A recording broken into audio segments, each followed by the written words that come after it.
Muito boa tarde, bem-vindos a esta sessão inaugural do curso de especialização da Nova School of Law sobre prevenção de branqueamento de capitais, que é organizado em conjunto com a Juris Nova e com o apoio da RSA Advogados, a quem obviamente agradecemos toda a disponibilidade e apoio na divulgação e promoção deste curso. Nós hoje iremos abordar um conjunto de questões relacionadas com o quadro legal que é exigente relativo ao branqueamento de capitais,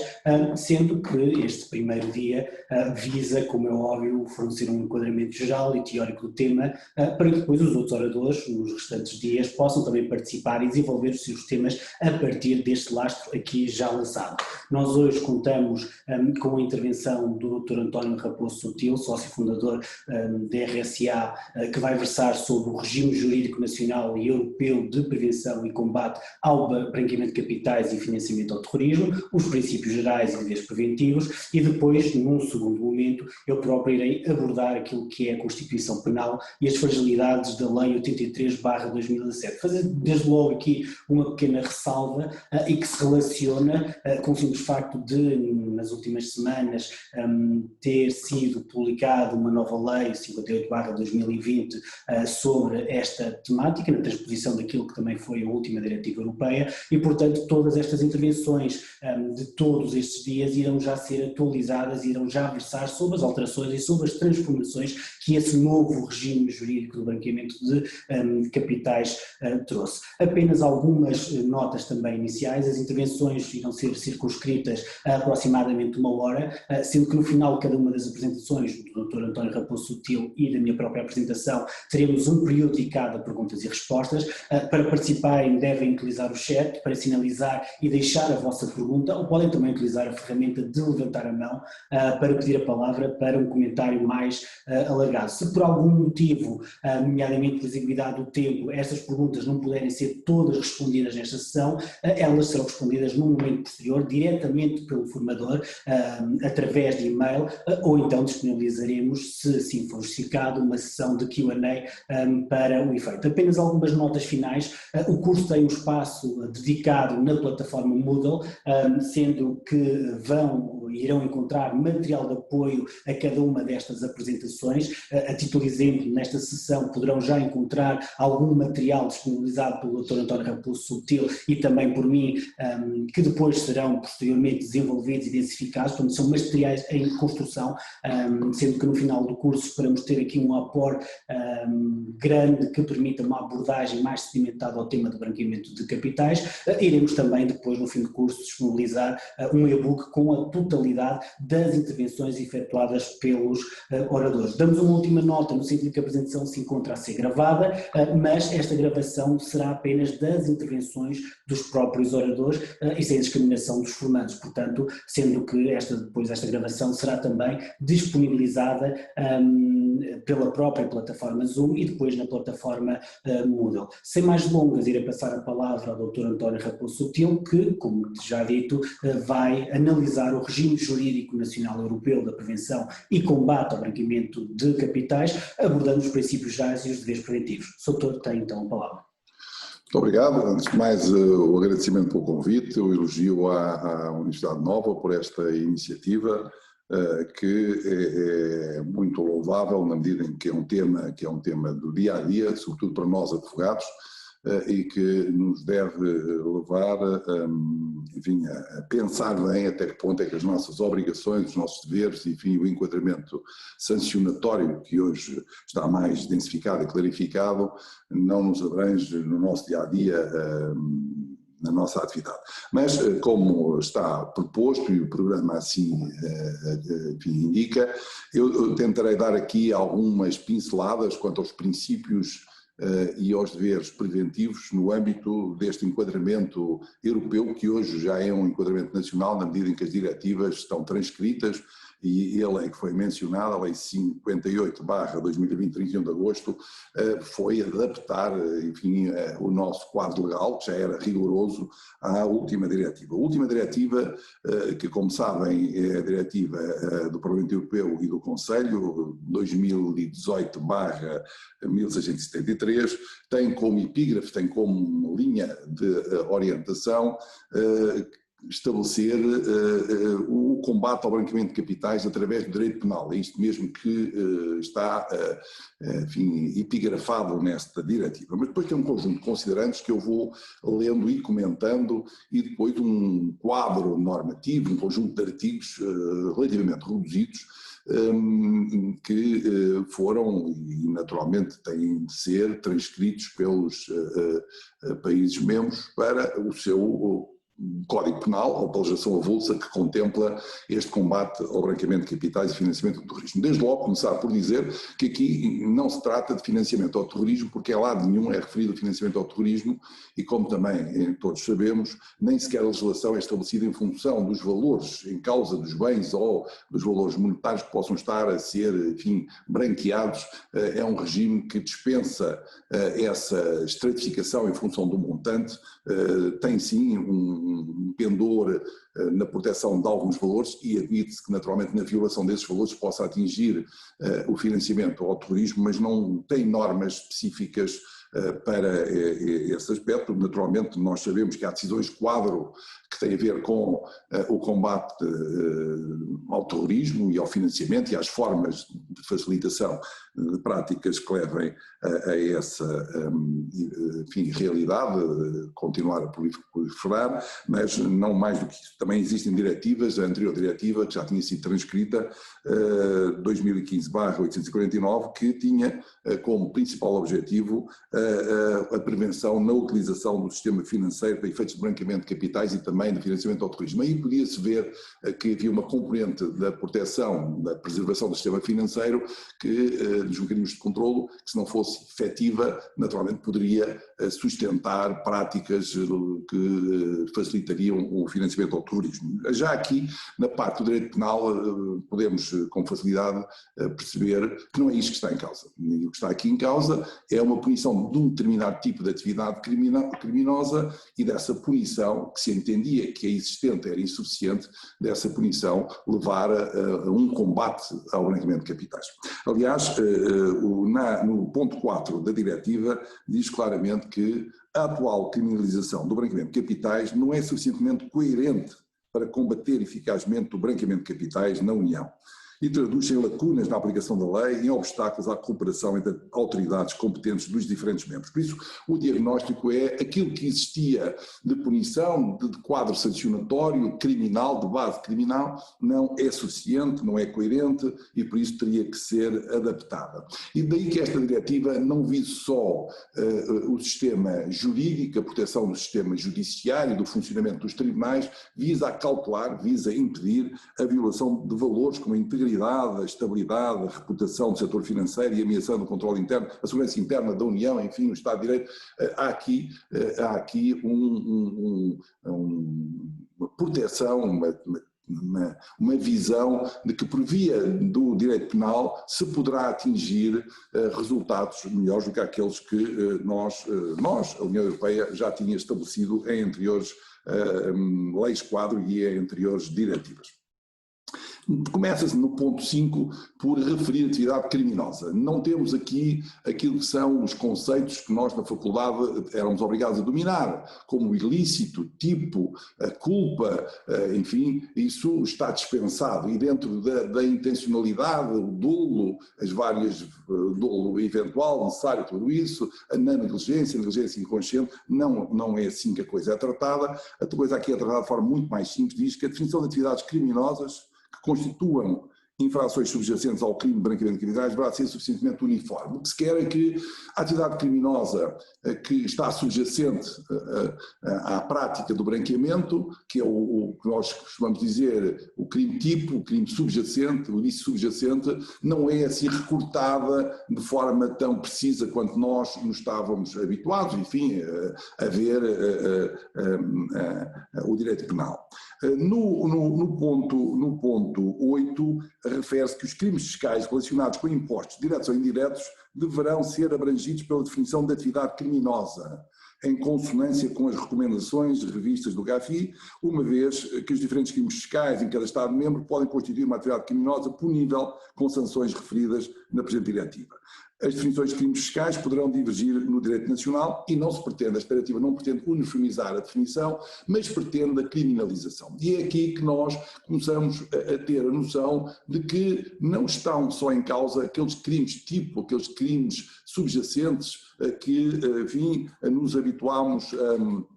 a ver e nos habituámos, e bem,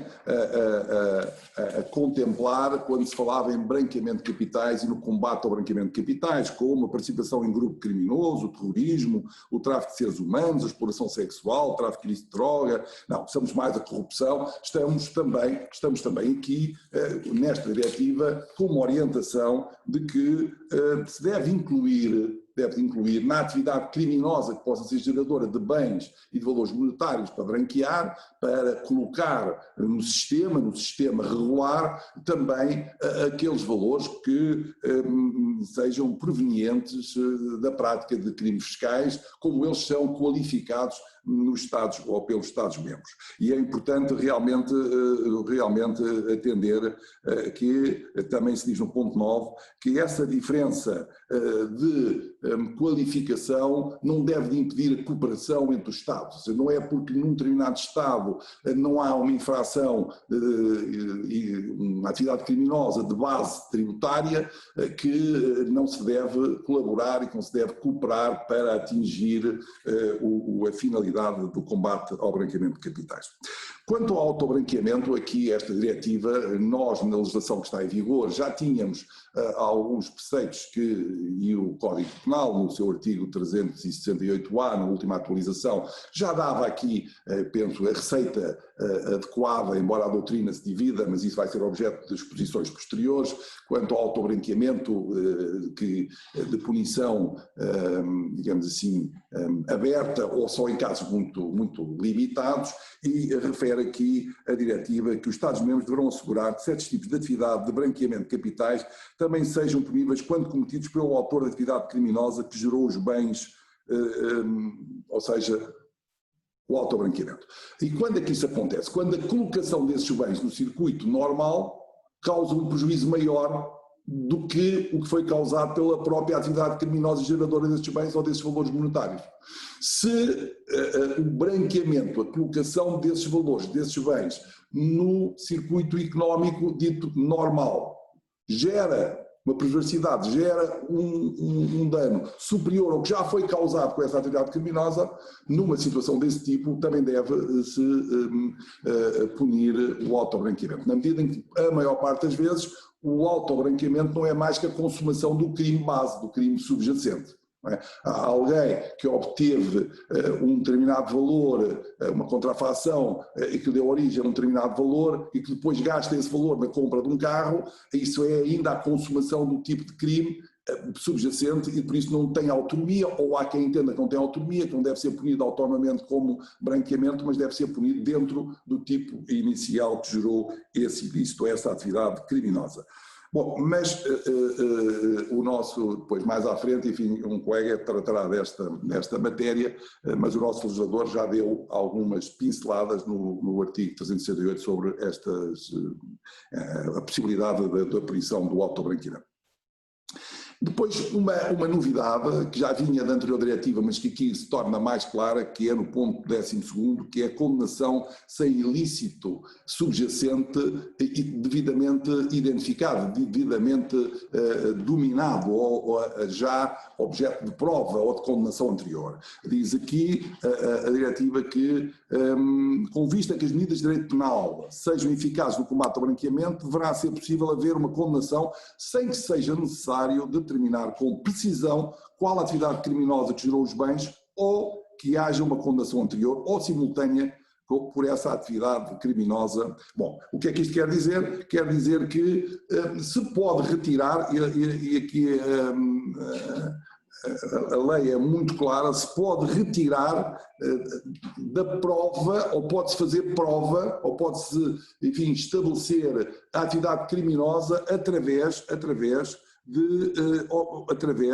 de circunstâncias objetivas e factuais, sem que com isso se traga um ilícito já confirmado, punido, e depois se lhe aplique o regime do branqueamento de capitais, nomeadamente o crime de branqueamento de capitais, que está previsto no nosso Código 368A,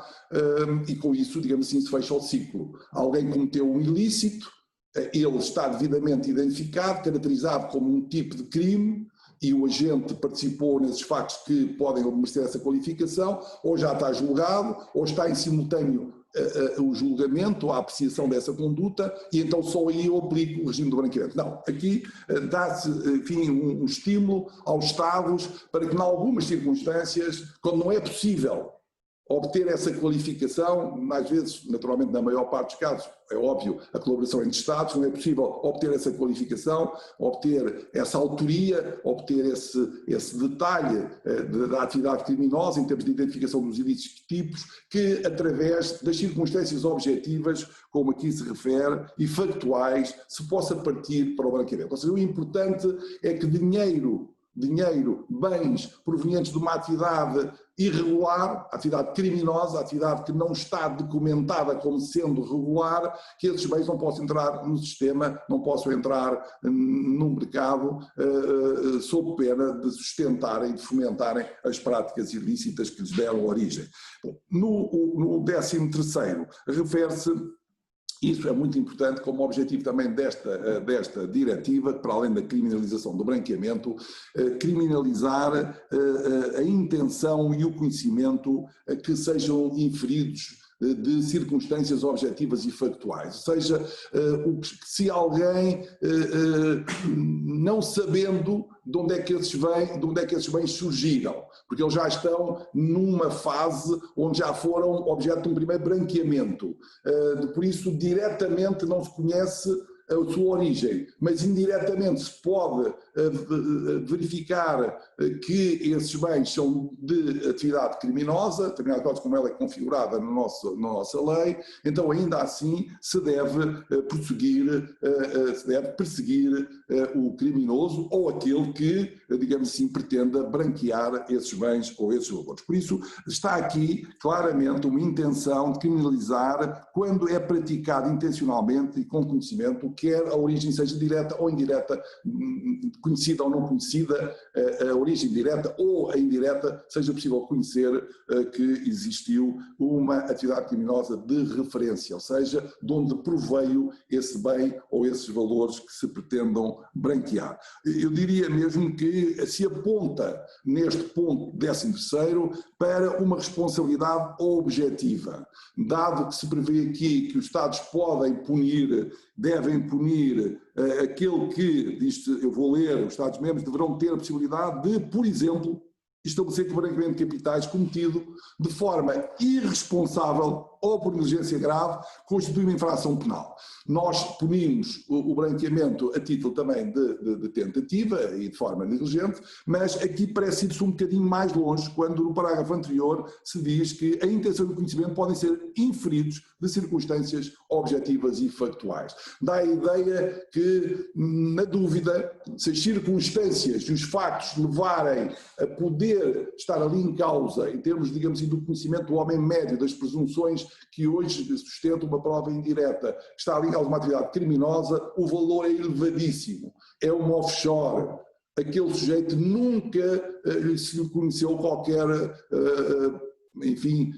atividade empresarial ou qualquer riqueza que pudesse justificar aquele investimento numa situação desse tipo, ainda que o dinheiro já esteja no circuito bancário, por exemplo, ainda que isso tenha acontecido, se de forma lá indireta, lá atrás, se puder conhecer ou pelo menos suspeitar que essa origem é uma origem sem determinar o facto em si, o tipo em si de crime, daria origem a uma punição do crime subjacente, mas que o valor e as circunstâncias são de tal maneira evidentes que estará em causa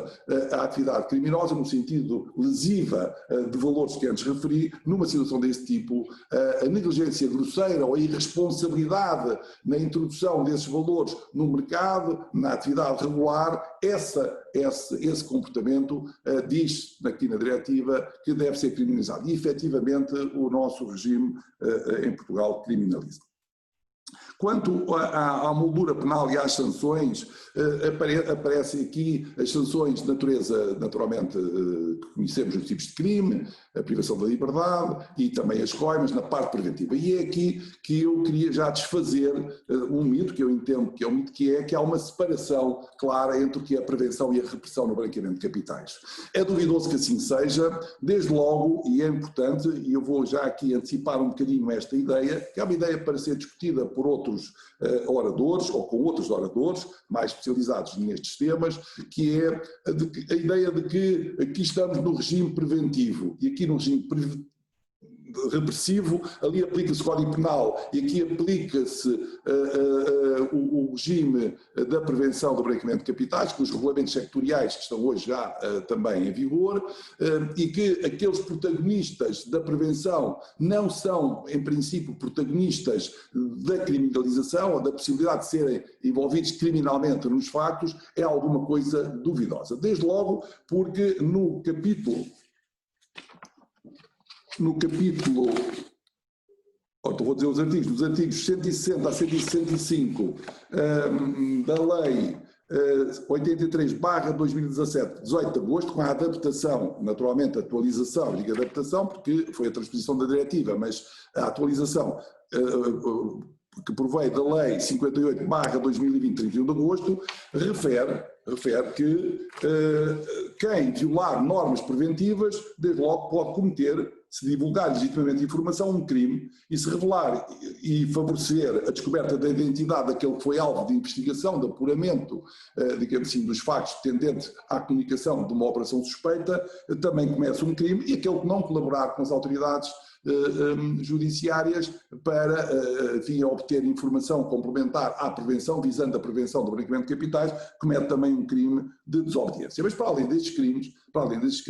a possibilidade de resvalar do âmbito da prevenção para o âmbito do ilícito penal é muito significativa, desde logo porque a formulação, a tipificação do crime de branqueamento, no artigo 368, número 2,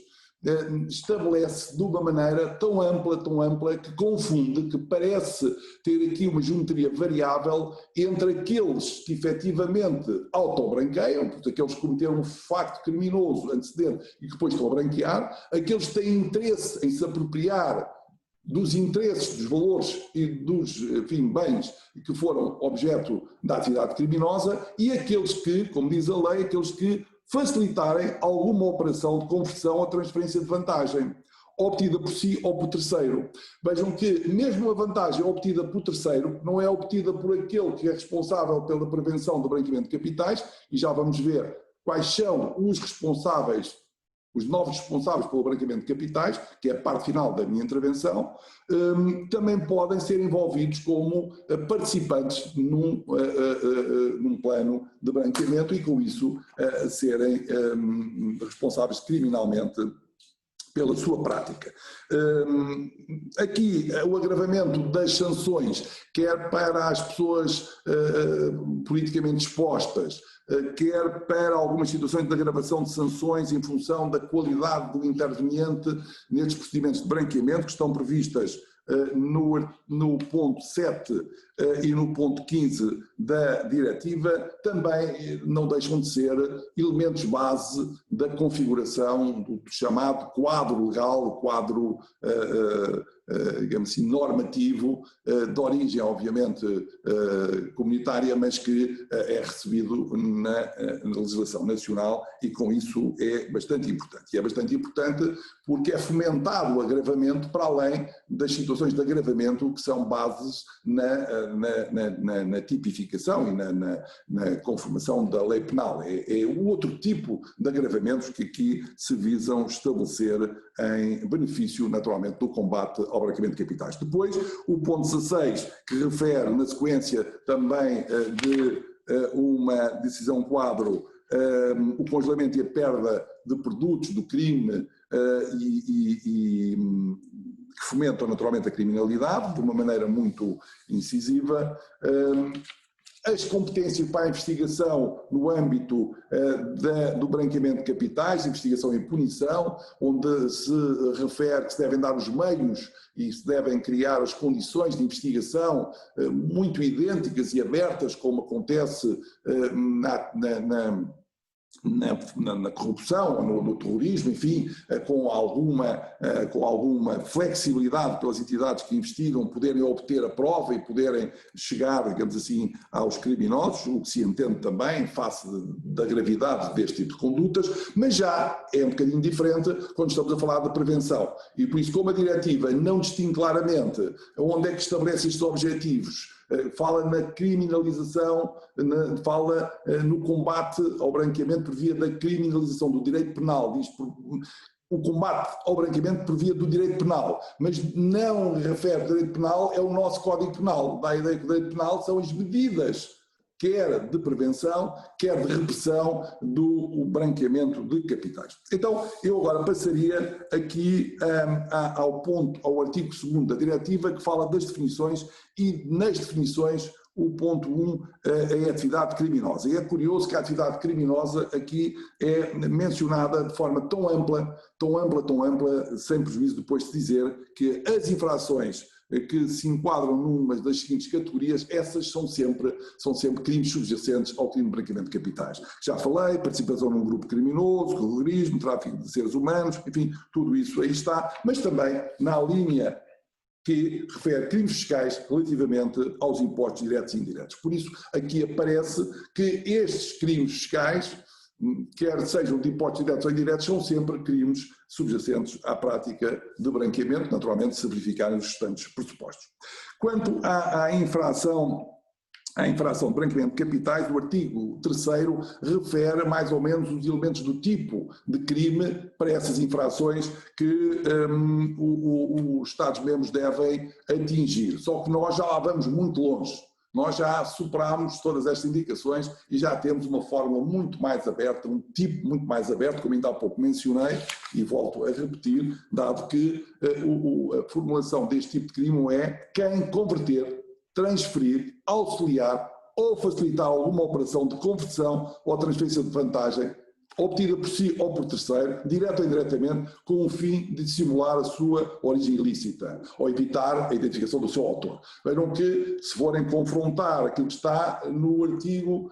368 do Código Penal com a indicação do artigo 3º desta diretiva que estou a comentar, podem concluir facilmente, muito facilmente, que estamos muito mais além e que o nosso, digamos assim, o nosso leque, o nosso tipo é muito mais aberto do que aquilo que são as indicações da diretiva, na minha opinião. Também refere o número 2 do artigo 3º que os Estados-membros podem tomar as medidas necessárias para assegurar que os comportamentos referidos no número 1, os referidos no número 1 são os elementos, digamos assim, do tal tipo, sejam puníveis como infrações penais, caso o autor da infração suspeitasse ou devesse ter sabido que os bens provinham de uma atividade criminosa. Pronto, aqui a suspeita ou dever saber ou ter de suspeitar é eu diria, uma fórmula que nós vamos ver quando as entidades pela prevenção tenham que comunicar atos suspeitos, operações suspeitas. De lá se diz também que é conhecer ou dever conhecer. E por isso é que há uma certa ligação entre os mecanismos de prevenção, os responsáveis pelos mecanismos de prevenção e estes responsáveis pelo cometimento de um crime de branqueamento de capitais. Efetivamente, o legislador comunitário, se assim lhe posso chamar, dá aqui uma orientação para a criminalização das condutas em que o autor da infração suspeitasse ou devesse ter sabido que os bens provinham de uma atividade criminosa, dá esta indicação que isto devia ser punido, que os Estados-membros devem punir, mas depois nós não encontramos essa punição só no artigo 368 que já mencionei. Também encontramos não a punição, mas esta obrigação de conhecer ou de suspeitar naquilo que é um dever essencial dos obrigados na prevenção, que já vou tratar na parte final desta intervenção. Também o mesmo artigo 3º, no número 3, parece dispensar em algumas situações, como disse, já tinha nos pontos dos considerandos referido, dispensar a verdadeira, digamos assim, tipificação da ilicitude do crime subjacente. Dá a ideia que se o bem existe, se o dinheiro existe, mesmo que eu não consiga ver nada lá para trás, desde que eu possa identificar uma atividade criminosa, e esta atividade criminosa é identificada desde que ela não seja reconhecida como legal, ainda que no país onde foi obtido esse proveito, esse bem, possa ser ou não seja um crime, peço desculpa, não seja um crime, mesmo assim existe branqueamento, porque a nossa legislação, já a transposição da diretiva e já antes estabelecia, na minha opinião, com algumas dúvidas, estabelecia que mesmo que a proveniência na origem fosse lícita, a própria integração, se tiver em causa um crime de catálogo destes que acabei de referir, da linha A, B, C, D e E do artigo 2º, volto a dizer, participação num grupo criminoso, terrorismo, tráfico de seres humanos, exploração sexual e tráfico ilícito de droga, nestas situações, mesmo assim, se lá naquele país distante de onde vêm os valores monetários ou os bens não seja tipificado como crime, ainda assim vai ser julgado por branqueamento no país, no nosso país, para efeitos naturalmente da lei e do quadro legal que aqui se aplica. Bom, sanções relativas às pessoas coletivas e também tem aqui alguma importância, na medida em que se apela para que as pessoas coletivas possam responder pelos danos que sejam causados, pelos ilícitos que sejam cometidos por aqueles que, a título individual, como membros de um órgão da pessoa coletiva, lhes possam, digamos assim, ter comprometido, ou seja, é preciso ser alguém que, tendo cometido uma falta, e aqui a falta é uma falta que também pode ser ao nível da prevenção, já vamos ver, mas sobretudo ao nível penal, tenha cometido uma falta de ilícito, de branqueamento, a empresa é responsável nas condições que aqui estão previstas e que de alguma maneira também resultam da transposição para o diploma que ainda há pouco mencionei, que é o nosso quadro legal relativo à prevenção do branqueamento de capitais. Bom, quanto ao quadro sancionatório, vai haver muita gente que vai mencionar esse quadro sancionatório e a sua separação entre a parte penal e a parte da prevenção, as contraordenações. Eu agora passaria aqui a referir quais são os novos responsáveis e porque é que esta diretiva veio aqui consolidar um entendimento já anterior, mas que é geradora de alguma preocupação. É geradora de alguma preocupação porque, a propósito, e tendo, digamos assim, como lamparina o terrorismo, e por isso tudo pode facilitar dizer-se que se visa aqui proteger as comunidades, proteger os países, proteger as pessoas dos atentados terroristas, do financiamento ao terrorismo. Aí deixamos de, enfim, confrontar as normas com a Constituição, com os direitos, liberdades e garantias, deixamos de ter essa preocupação, mas efetivamente aqui não existe nada que esteja a caminho de combater o financiamento ao terrorismo, quanto muito está a caminho de combater o branqueamento de capitais e sim. Então quais são os novos responsáveis? Nos termos do diploma base que nós temos, cuja versão atualizada penso que foi disponibilizada, mas que tem 3 alterações, como sabemos, esta lei 83 de 2017, 18 de agosto, que alterou o paradigma anterior e que densificou todas estas matérias, estabelece desde logo no artigo 12º que tem que haver um sistema de controle interno nas empresas, ou seja, as entidades obrigadas, as entidades obrigadas são quase todas, já vamos ver mais à frente, por exemplo, no setor do imobiliário quais são, mas em geral todas as empresas têm atividades económicas relevantes, em que têm troca de bens, enfim, podem estar inseridas num canal e onde possa ser possível a verificação do branqueamento, mas dizia eu que as entidades obrigadas definem e asseguram a aplicação efetiva das políticas e dos procedimentos e controle que se mostrem adequados. E adequados a quê? Desde logo à gestão do risco de branqueamento e depois ao cumprimento do quadro normativo relativo ao branqueamento. Por isso, as políticas e os procedimentos forem estabelecidos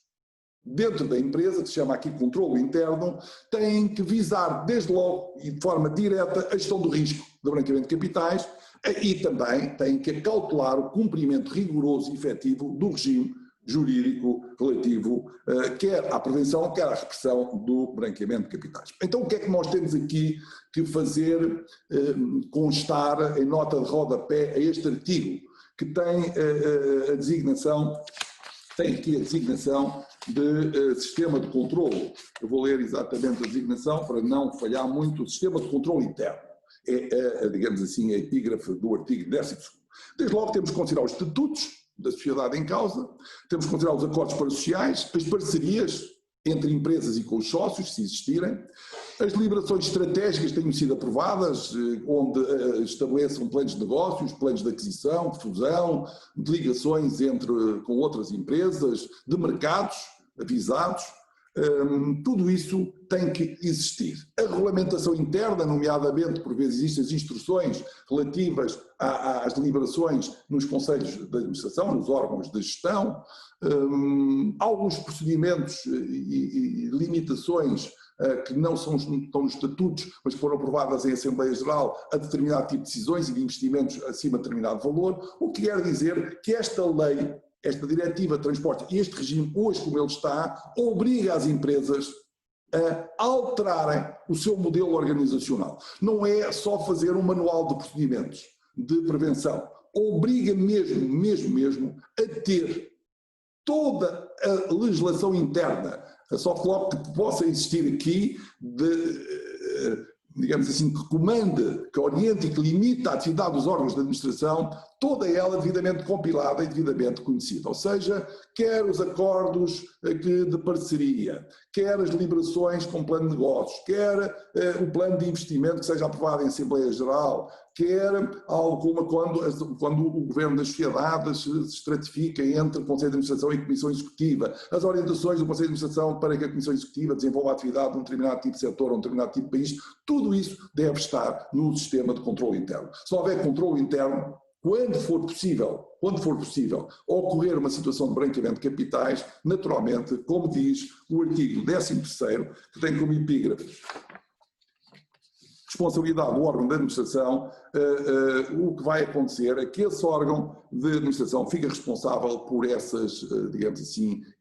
iniciativas que possam ser tomadas no circuito normal do negócio da empresa e que facilitem, como ainda há pouco li, que facilitem ou que auxiliem uma operação tendente ao branqueamento de capitais, ou seja, à integração de valores da atividade criminosa no sistema financeiro ou na atividade regular do país. Porque este artigo 12º refere que a administração das entidades obrigadas é responsável pela aplicação das políticas e dos procedimentos e controles em matéria de prevenção. O que é que isto quer dizer? É logo responsável pela aprovação do Manual de Procedimentos de Prevenção do Branqueamento de Capitais. Não vale a pena dizer, nós do Conselho de Administração não recebemos instruções dos sócios, a Assembleia não se pronunciou, é o Conselho de Administração que está obrigado a aplicar. Eu diria que era conveniente que os sócios estabelecessem as linhas estratégicas desse plano, desse manual, mas quem tem a responsabilidade de aprovar o manual de procedimentos é o Conselho de Administração, deve estabelecer um plano de negócios, deve estabelecer os procedimentos decisórios no que diz respeito àquilo que são as atividades mais relevantes, sobretudo para o exterior, quando tem subsidiárias, quando tem transações com o exterior, nomeadamente com sociedades offshore, com países e pessoas que estão no anexo a esta lei sobre os fatores de risco agravados, onde os fatores de risco devem ser considerados, deve ainda estabelecer critérios de avaliação de risco,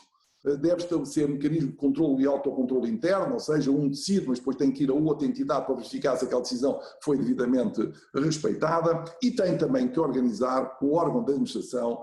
como hoje se fala, o governo das sociedades, para estabelecer o equilíbrio de poderes, para estabelecer, enfim, a responsabilidade social das empresas, para estabelecer um conjunto de medidas que são hoje normais à gestão eficiente de uma empresa, mas aqui, neste caso, para efeitos de branqueamento, deve logo estabelecer pelouros e deve também aqui deve também ter em atenção que os procuradores com poderes gerais são responsáveis, na medida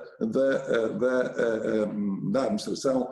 exatamente na mesma medida. Eu entendo, isto é discutível, tal como acontece no Código das Insolvências, o Código de Insolvência e Recuperação de Empresas, em que os procuradores com poderes gerais são responsáveis, tal como os administradores ou gerentes de facto. Eu aqui também entendo que, embora a lei diga órgão da administração, o que está a referir é os titulares que, formais do órgão da administração ou informais, tenham a gestão de facto, também eles são responsáveis por efeitos de branqueamento dos mesmos termos. Obviamente que aí os procuradores com poderes gerais têm capacidade de obrigar a sociedade e têm capacidade de intervenção dentro da sociedade, esses também estarão abrangidos pelo regime do artigo 13º. E depois temos aqui na linha N do artigo 2º um novo conceito, que é um conceito importante, que é o de direção de topo. E quando se fala aqui em direção de topo,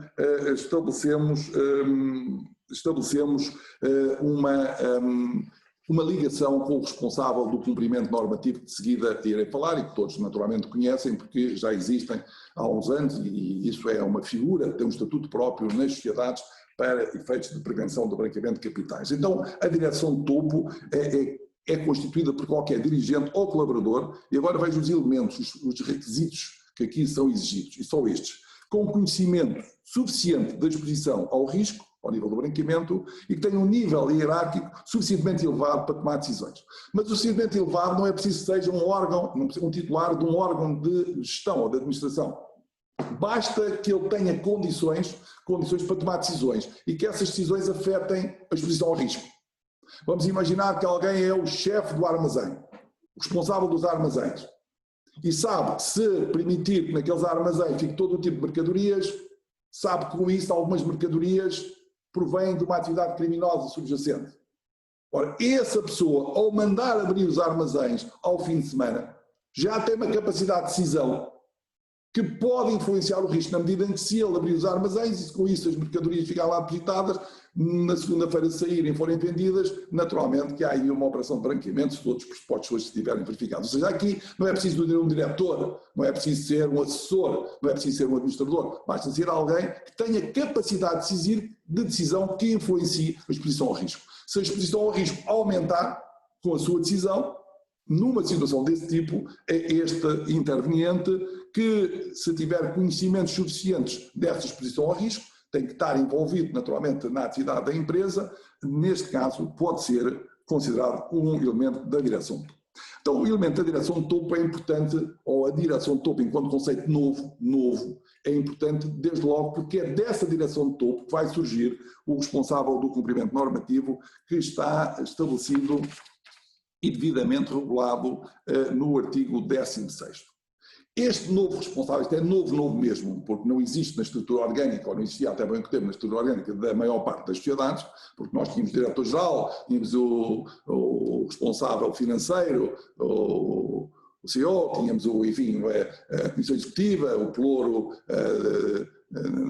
logístico, tínhamos esses pelouros financeiro, pelouro comercial, tínhamos, enfim, algumas, e depois os assessores principais, o responsável de compliance e tal, tínhamos essas figuras, mas esta figura com o estatuto que hoje a lei confere é recente, relativamente recente, e por isso também é novo, neste caso é novo a estrear, porque não é uma figura que mereça uma autorização, ela foi de criação e é imposta dentro das sociedades e obriga a que as entidades obrigadas designem um elemento da sua direção do topo para zelar pelo controle do cumprimento do quadro normativo em matéria de prevenção do branqueamento de capitais. E aqui é que se começa a levantar a primeira questão, que é para zelar pelo controle. E o que é que isto significa? Vamos ver mais à frente que este responsável tem competências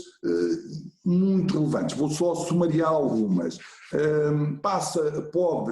Isto está previsto no artigo 16º também, nas várias alíneas do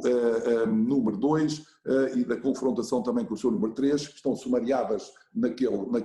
slide, mas que em termos de resumo eu diria que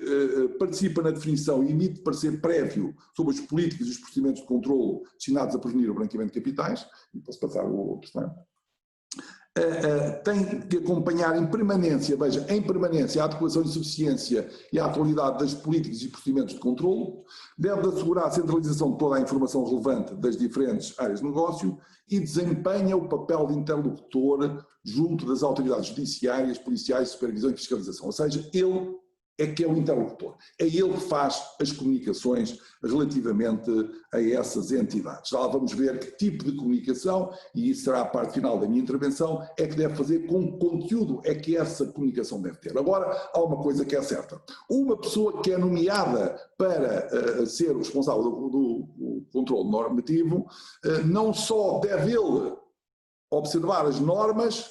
como fazer observar as normas para os restantes membros da empresa onde ele tem esse estatuto e esse papel. Porque ele é o último responsável, na medida em que ele é que deve ser o interlocutor, o principal interlocutor. Eu diria que é o interlocutor, digamos assim, oficial com as autoridades judiciárias para efeitos das comunicações, para efeitos da entrega de comunicações, de avaliação de risco e de identificação de operações suspeitas. E isso é muito importante, ninguém pode deixar de ser nomeado ou aceitar ser nomeado para um determinado tipo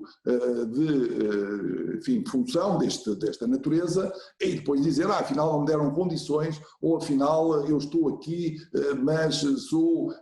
transitoriamente, não, é a título permanente. E depois fica aqui uma dúvida que nos regulamentos setoriais tem sido esclarecida, uns num determinado sentido, outros noutro, é que diz a lei, o artigo 16º, que as entidades obrigadas designam o elemento da segurança de topo ou equiparado. E aqui há quem entenda que equiparado pode ser alguém que presta serviços,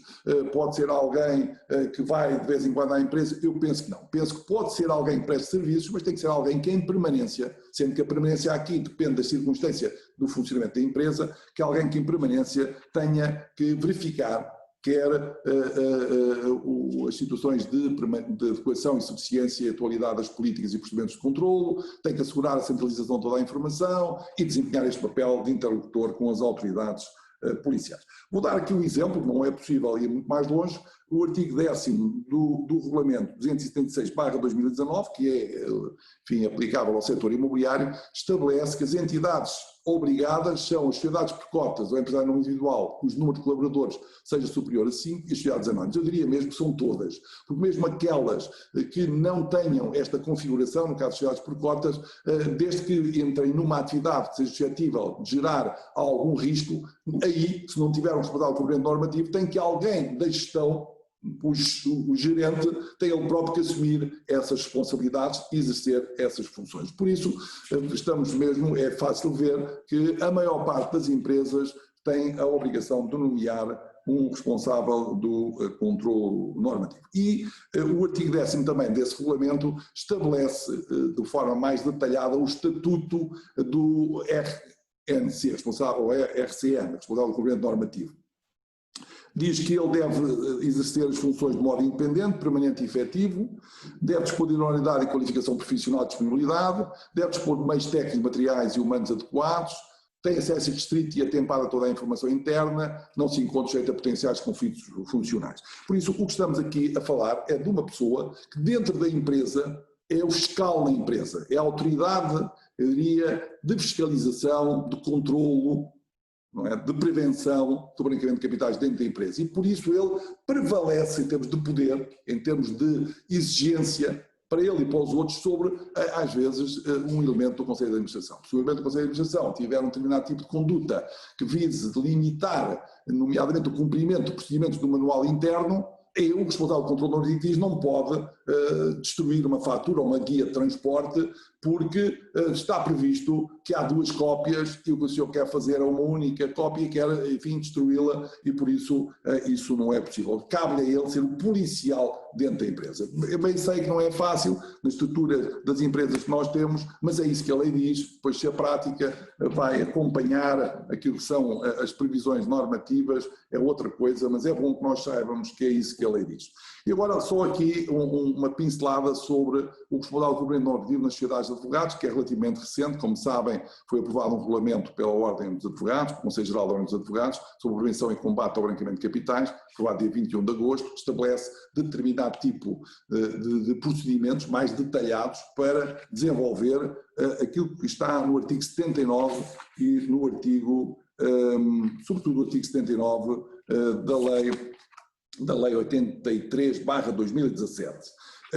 E em síntese, o que é que aqui se refere? Se estamos perante consulta jurídica e mandato forense, não há uma obrigação de comunicar, está prevista no artigo 43, se são atos que se praticam para os clientes, constituição de uma sociedade ou outra forma de representação que não está inserida naquilo que é a apreciação da situação jurídica do cliente, nem no âmbito da consulta jurídica ou no exercício da defesa e representação em tribunal, aí já fica uma obrigação de comunicação por via do bastonário, é um facto daquilo que o responsável de cumprimento normativo tem que fazer ao abrigo do artigo 43, que agora passa a ser tratado para terminarmos, para termos um período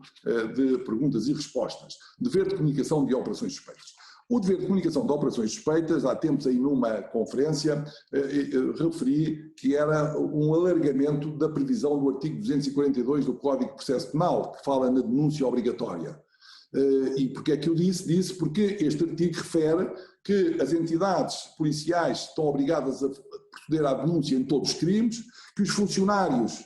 públicos só em exercício de funções ou por causa delas, e mais ninguém é obrigado a dar a notícia do crime, a denunciar.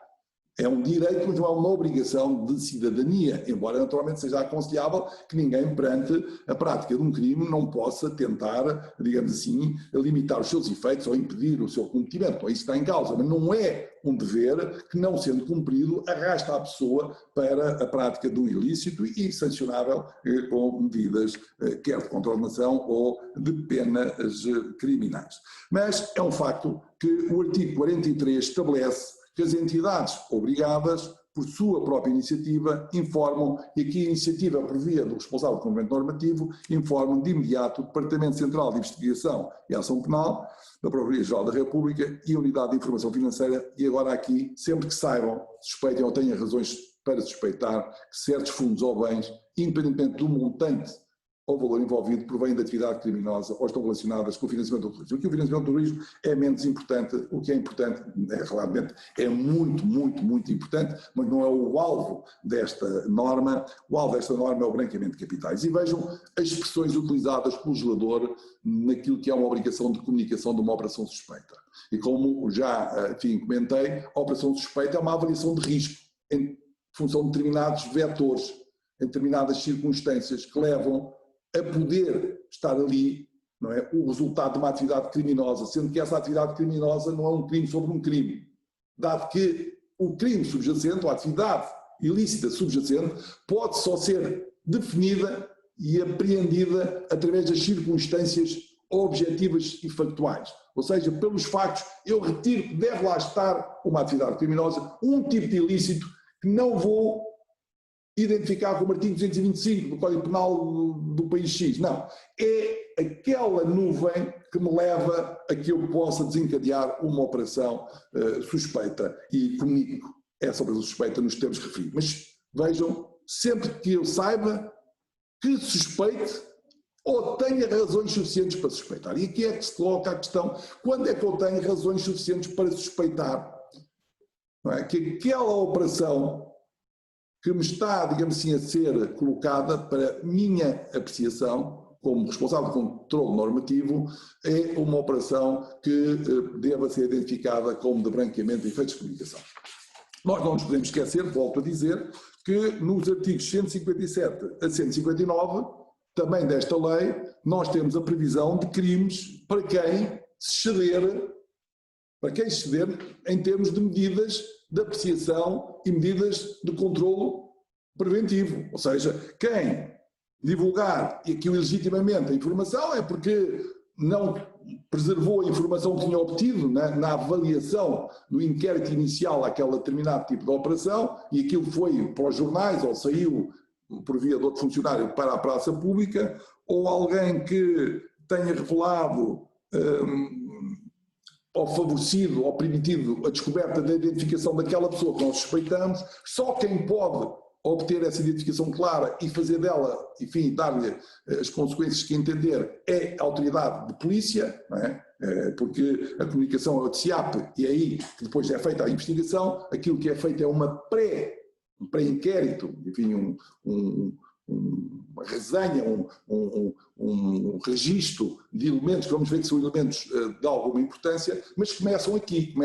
que tenham razões para suspeitar. Isso é que é realmente a possibilidade. Se eu digo, não tenho razões, me suspeitei, porque é que eu hei de suspeitar e nada disso faço, e depois, mais à frente, possa ser envolvido numa prática de um ilícito de branqueamento, mas este já é ilícito de natureza criminal. A comunicação é efetuada, está no artigo 44, é efetuada através de canais de comunicação externos, estão definidos, e é efetuada logo que se conclua. Estamos perante uma operação suspeita. Não é só quando a operação em si é concluída. Uma venda de um imóvel em que o pagamento é feito a prestações, uma parte com cheque e outra parte é paga por transferência, mas lá mais à frente, diferida, e que é um valor exorbitante e que a pessoa é estrangeira e, para além de ser estrangeira, o primeiro pagamento vem de uma conta de uma titulada por uma sociedade offshore e ninguém conhece a pessoa, nem era nem beira, nem coisa nenhuma e tal, enfim, vamos analisar. Não é só quando ele compra, é quando eu concluo que a operação é suspeita, pode ser logo quando ele se apresenta no escritório de advogados ou na mediadora a querer comprar a maior penthouse da cidade de Lisboa que custa 5 milhões de euros. Pergunta, quem é o senhor? Não tem nada que dizer. De onde é que veio o dinheiro? Vem das Cayman. E de quem é o comprador? É a sociedade X. Uma situação desse tipo parece que já há uma razão para suspeitar, nesta lógica um bocadinho, enfim, preventiva, excessiva, e por isso comunica-se logo. Não é esperar que faça a escritura e depois vai comunicar. Então aí, para que faça logo a comunicação, é preciso que haja uma avaliação do risco, que haja uma decisão e que naturalmente, posteriormente, a comunicação. E qual é o conteúdo da comunicação? Eu vou já terminar para termos algum tempo e vamos ter meia hora para podermos trocar aqui algumas impressões e se não existir ninguém faça perguntas, eu completo a minha intervenção com outros apontamentos, com outros comentários além. Eu espero que não seja necessário. Isto não é uma ameaça para fazerem perguntas nem porem questões, mas é mais para estimular um pouco esta parte do debate. Dizia eu que o conteúdo das comunicações não é um conteúdo fácil, não é? Olha, chegou aqui alguém, eu perguntei quem era, deixou cá uma brochura lá da sua empresa nas Cayman, enfim, tenho aqui uma fotocópia do passaporte, pego naquilo tudo e mando para o TSIAP. Não é isso. É preciso mais. Desde logo, a identificação das pessoas singulares ou coletivas direto ou indiretamente envolvidas. Bom, o procedimento de avaliação, de averiguação e análise promovido pela entidade obrigada. Se no manual de procedimentos nós temos que identificar o beneficiário, temos que a morada, temos que identificar o grupo económico onde ele se insere, etc. Temos que fazer esse registro todo. Os elementos caracterizadores e descritivos da operação, uma compra e venda de um imóvel de grande valor, assim assado. E depois os fatores de suspeita concretamente identificados pela entidade obrigada. Os fatores de suspeita existem num anexo a esta lei e é país offshore, cidadão estrangeiro, até quase a raça, comportamento, enfim, eu acho que há aqui uma infiltração daquilo que são preconceitos natureza moral, que antigamente se diziam natureza moral, neste tipo de apreciação. Bom, é o que é, o bem maior é a prevenção do branqueamento de capitais e por isso aparecer aqui uma pessoa completamente, digamos assim, alienada, no sentido do comportamento, sem dar nota, aqui no sítio onde a operação se vai desenvolver, sem dar nota de qual é a fonte dessa riqueza, de qual é o seu objetivo para comprar aquela casa, o que seja, parece que se tem que desconfiar e com isso se tem que comunicar. Sendo que a comunicação é feita, não quer dizer que tenha consequências, que seja desenvolvido dentro das autoridades policiais um inquérito, pode nessa investigação por essas entidades mais fina se detectar que afinal é alguém que teve um jackpot numa lotaria de grande valor, ou alguém que tinha herdado uma fortuna colossal e que só não era conhecido aqui em Portugal, mas que noutras partes do mundo era devidamente identificado, e que a situação continue sem outras consequências. A questão é saber se nós não suspeitamos dessa a operação como suspeita, ou seja, não é, peço desculpa, como nociva, se nós não entendemos que ela pode dar origem a uma operação de branqueamento e não o fazemos, até que ponto é que não caímos, e esse é que é o cuidado, não caímos na previsão do artigo 368 que refere quem auxiliar ou facilitar alguma operação. Até que ponto é que o que se pode dar o cumprimento normativo, que não tem um manual de procedimentos, que não tem um mecanismo de controle interno e que por isso é um freelancer, até que ponto é que ele deixa passar uma operação e amanhã não lhe dizem você facilitou, porque se tivesse estado atento, tinha feito a comunicação e tinha impedido o efeito que foi alcançado, que foi a dissipação desses bens, desses valores monetários na economia e com isso o objetivo do branqueamento foi alcançado e a atividade criminosa não foi devidamente censurada nos termos penais que é o objetivo desta diretiva e naturalmente da lei que nós temos e que está em vigor. Com isso terminei e agora fico a aguardar, enfim, as vossas questões para trocarmos aqui algumas impressões sobre estas matérias e aquelas que naturalmente vocês entenderem, sendo que esta primeira abordagem é uma abordagem de pincelada para que depois os colegas que vão fazer as apresentações seguintes vão completando, vão preenchendo e no final, enfim, fica o puzzle devidamente montado em benefício de todos. Muito obrigado, Dr. Subtil. Vamos então aqui